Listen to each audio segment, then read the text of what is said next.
Clark County Today is presented by Cano Real Estate. Hire an agent, get a team. Learn more by visiting CanoRealEstate.com. Well, hey everyone, happy Thursday to you. I'm Chris Brown. Let's get to your daily COVID-19 update. 9 more cases confirmed today. That brings Clark County's total to 741. No new deaths have been reported since the weekend. Now, as of today, Clark County's rate of infection is just under 18 per 100,000 people over the past 2 weeks. A lot of people are wondering how that might impact our move to phase 3. Well, the state says a county can have up to 25 new cases per 100,000 people in the past 14 days. And that tally is actually calculated starting 6 days ago.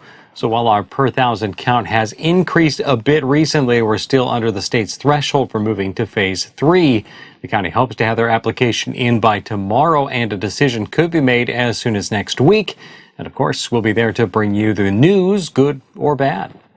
Well, the decision by Clark County Sheriff Chuck Atkins to remove thin blue line decals from sheriff's office vehicles, uniforms, and office spaces led to a heated discussion for the Clark County Council this week.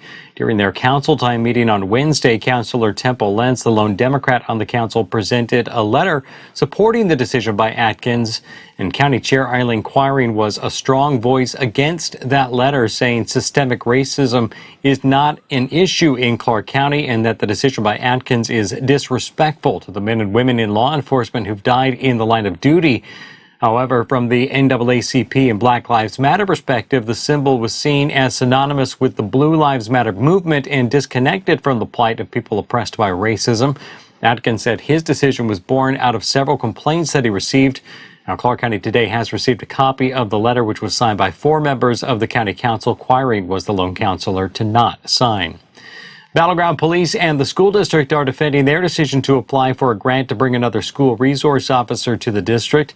The city has applied for the $125,000 federal grant for the past decade and finally received approval earlier this month. But the announcement came at the same time that Portland decided to remove police officers from their schools. Battleground City Councilor Mike D'Alessandro said he had heard concern from the community about the possibility of adding police in their schools.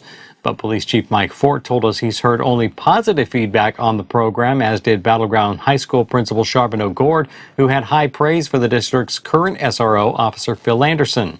I have seen officers use the idea that they could come back with charges later if certain behaviors don't change. I don't know that that's as effective as an authority figure empathizing and really trying to learn from a kid and really trying to get to know a kid and a family.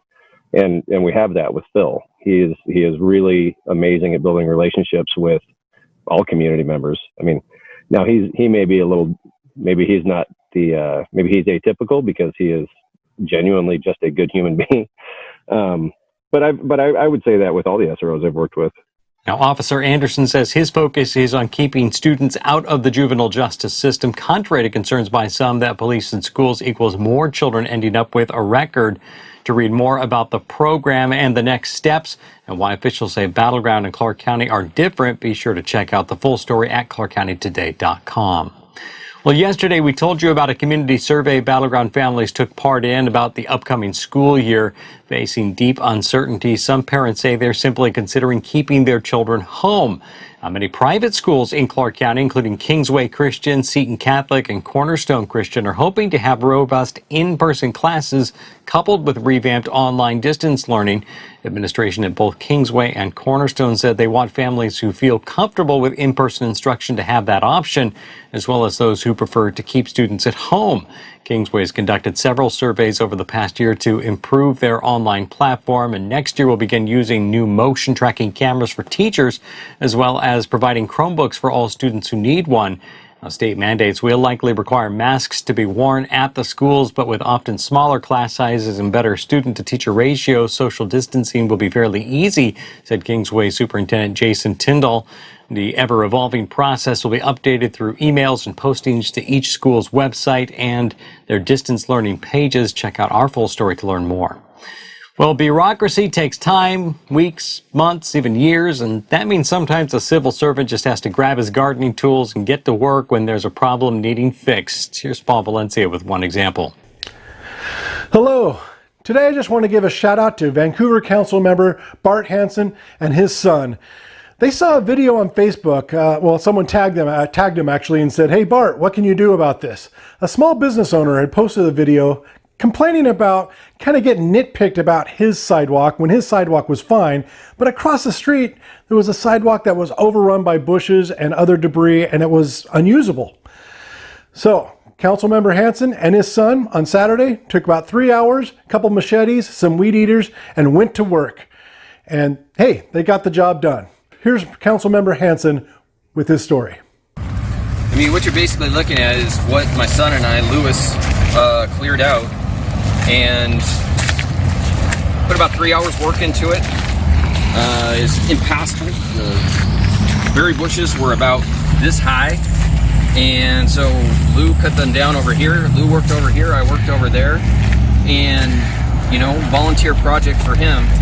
This is definitely illustrating the point that Goldie's Barbecue was trying to make, and that is, how come I can get harassed by the bureaucracy, whether that be county, whether it be health, whether it be city? How can I get harassed by the bureaucracy for a sidewalk that is absolutely beautiful over there, by the way? You take a look at the sidewalk, and there's really not much or anything to complain about over there. And then you take a look at a sidewalk over here, it's completely impassable. So, you know, we came out here, and it's not a matter of who owns the sidewalk at this point. It's just a matter of getting the sidewalk cleared, and then we can go back and we can look at, you know, how do we move forward from here? That's what's important. So, you know, you never know what you're going to run into. And here we ran into some very interesting berry bushes, ran into some hypodermic needles. Vancouver Police Department was nice enough to come out and help us with the sharps. Appreciate that. VPD does a great job. And just went from there. Quite a project. All right, Paul, thanks so much for that story. Good job, Councilor Hanson and son. Well, are you planning a blowout 4th of July celebration this year? You're not alone, but that also means 'tis the season for cities and counties to be sending out reminders about the rules where you live. So here we go, a quick rundown. The last few years, things have gotten a bit more complicated as cities have approved new restrictions on the use of fireworks. Of course, you likely know by now that inside Vancouver city limits fireworks are completely illegal. That even includes the so-called safe and sane fireworks such as sparklers, fountains, ground spinners, and the like.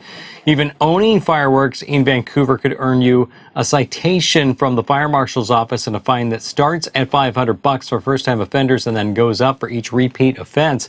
In the city of Battleground, fireworks can be used from July 3rd from 9 until 11 p.m. and then 9 a.m. until 11 p.m. on the 4th. Though why anyone wants to set off fireworks during the day has always been a mystery to me.